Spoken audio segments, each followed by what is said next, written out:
been going on with your neighbour? Well, he's got a bit of a history with my mum.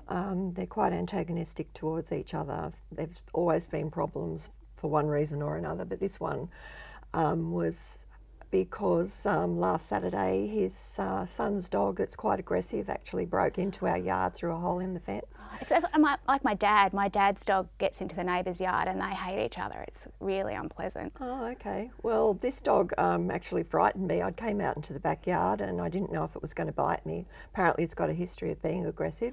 So I called out to the neighbour and said, you know, come and get your dog. And they did.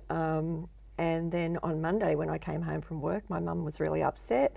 The neighbour had come in, he thought she wasn't at home, and he brought a ladder in and some secateurs to prune a tree that was ours, that was clearly on our side of the fence. Dad's dog's not aggressive, so it wasn't dangerous for the neighbours, but the same thing happened. The neighbour came and cut down some of the grass that my dad was deliberately trying to grow up. And yeah, they got really upset. And both the neighbour's wife and my mum got caught up in it and got really upset when really it was about the two guys. It wasn't, you know, it's horrible, isn't it? It is it is awful. And I was trying to do something about it for Mum's sake because she was so upset. So I went in to see the neighbour to see if I could talk to him about, you know, resolving the situation, what we could do.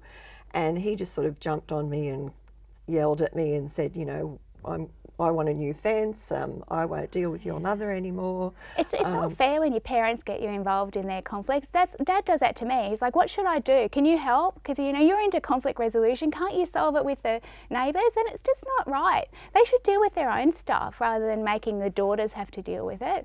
Well, yeah, it was difficult, but I did want to help Mum as much as I could because I know they've got problems between the two of them and I just didn't want to see it get any worse, and I thought maybe I could do something. Oh yeah, I mean, it's not that I didn't want to help my parents. Yeah, don't get me wrong. Of course I want to help them, but you know, they have to take some responsibility for their own stuff as well. Like, I'm forever having to bail them out of some problem that they've got, and you know, it's exhausting. Well, it is exhausting, but sometimes these are the things that you have to do. And like I said, I really wanted to help as much as I could because I didn't want the situation to get any worse. Yeah. And I thought maybe that because I hadn't had any dealings with him before, that he might listen to me where he wouldn't listen to her. So, yeah. And I think your parents are a bit nicer than mine. Like, I think they kind of need a bit more help, whereas mine could probably deal with it themselves. They're just a bit lazy, I think. oh, okay. Yeah, yeah.